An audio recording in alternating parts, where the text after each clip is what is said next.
Give me your name and your date of birth. Francisco Letelier. I was born a couple of years ago in 1959 in Santiago, Chile. I first came to the United States in 1960, but it's not a typical story because my family returned to Chile several times as I returned in my adult life. And I've come and gone and had a connection to Chile from Venice, California since 1980. I had moved from the East Coast to the Bay Area, and my older brother moved to Venice in around 1980. So my first visits to Venice were in the late 70s or 80s, and a few years later, I ended up living here. My brother and I are really different people, but what we have in common is our love of the ocean, because we grew up, in the ocean and swimming in the ocean. And so we also were very athletic, so we were roller skaters. And the first times I came to Venice, he lived on West Washington Boulevard, now Abbot Kinney, between Washington and Venice Boulevard, in a condo there. And I was just a young kid roller skating, swimming in the ocean. We loved long distance swimming. So that was then at a time where I wasn't living here, I was just coming to visit. So a lot of people come here to visit, and I did walk up and down the boardwalk and got my fill of that and roller skated on the boardwalk and was just a really happy and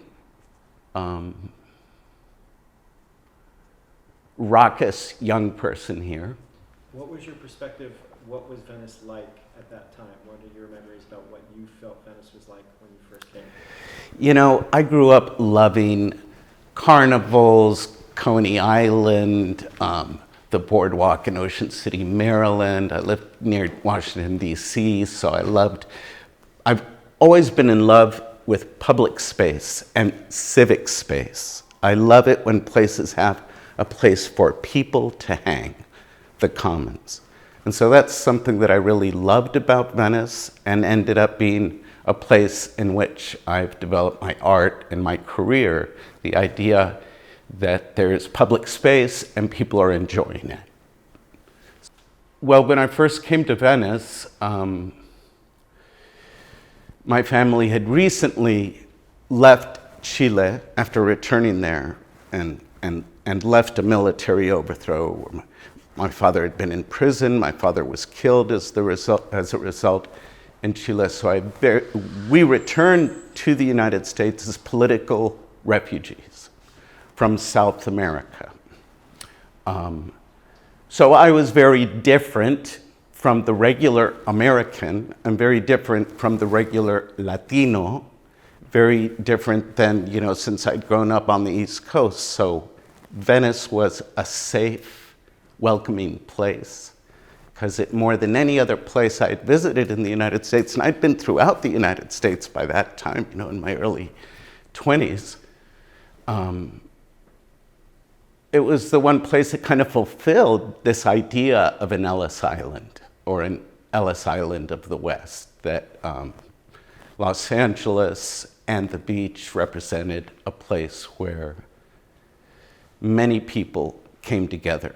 There was room for diversity, and we were practicing our ideas of what diversity and democracy could mean. The unraveling of my life karma was to return to Chile. When I could, my family had been kicked out. They finally allowed us to go back during the military dictatorship, but there was a clamping down on democratic rights and principles there, and more people were being killed, being sent to prison. So I decided to go to graduate school. I had already lived up in Berkeley and gone to school there, and decided, okay, well, where do I want to go? It was either East Coast or West Coast. From me, like down in South America, why am I escaping here? So I ended up at UCLA.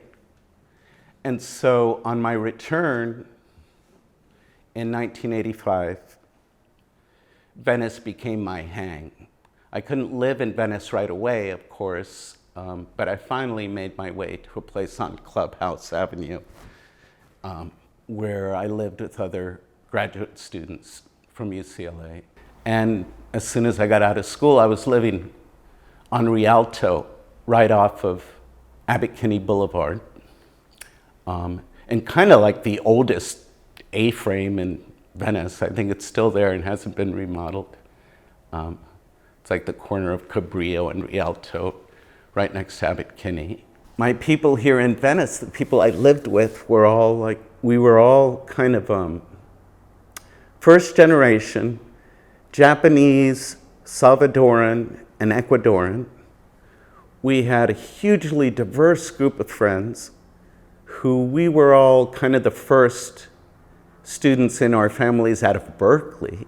And so, you know, in the Bay Area and at Berkeley, we had a hugely diverse idea of being students of color, being Latino or African American or Native American or Asian American. We had a huge identity already formed. We were kind of like the first students that had come out of these California institutions feeling like we really had kind of inherited the thinking from the generation previous to us that had come out of the Chicano moratorium down here and events in the Bay Area and the formation of ethnic studies departments throughout the University of California.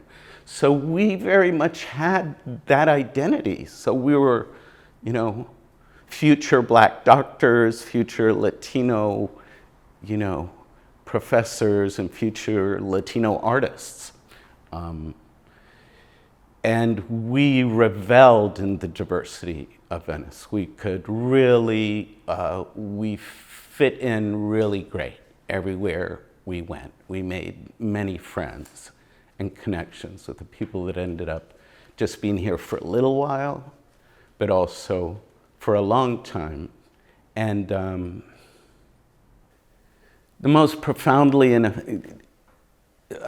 experience I've had has been to be a father, to be a parent, and to, in particular, you know, since I lost my father and I lost my home, to bring my boys up in the precarious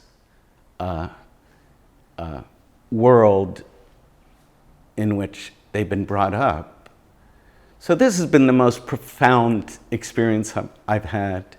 And it is just intermeshed. It can't be separated from us being people living here, because we've always been so connected to our neighbors and community and the kids that we've been connected to.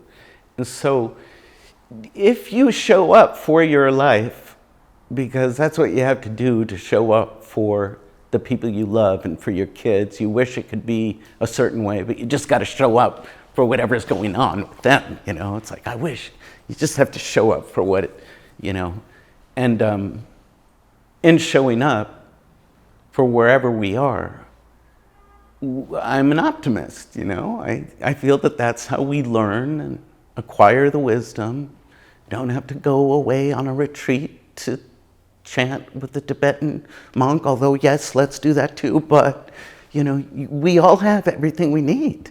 We need to, you know, so deeply part of this heart that I carry of this place, because, you know, these remarkable people have come from here, and really, the deep waters of Venice are super deep, and they transcend. Imagine if we could think about who and what we are without it being a place to consider Instagram, social media, the way the world has changed, all those topical conversations, just strip it off. To go, oh, here's the jewel of bridging, of understanding, of sharing all these experiences that Venice encompasses.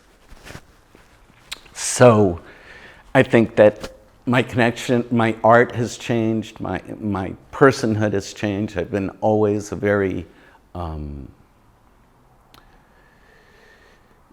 business is not business, the personal is not personal, my public and private, my art, and it's all like one continuum. There's no division. It's hard to extricate my identity from the Venice I think of when I think of Venice. You brought text of the Becoming the Circle. Yeah. That I would like to finish with you. You said you'd like to read that to us, right? Okay.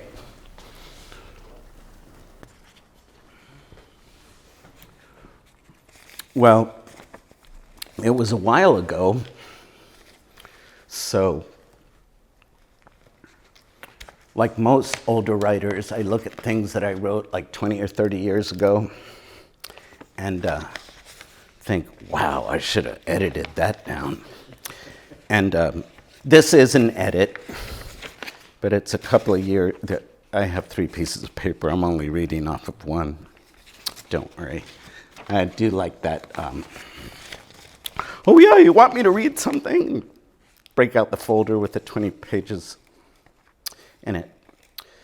But this is one page.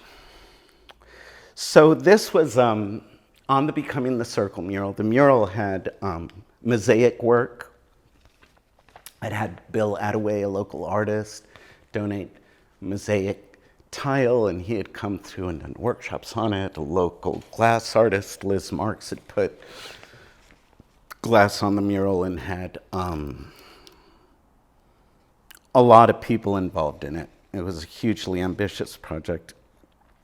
And surrounded in mosaic and everything, we had this text at the beginning of this wall. Becoming the Circle. Imagine the story of who and what we are, kept alive. Children of trouble and splendor, never forgetting this was a sacred place. Live oak, wetlands, in the trees, under the houses and buildings, roots and possums, still alive.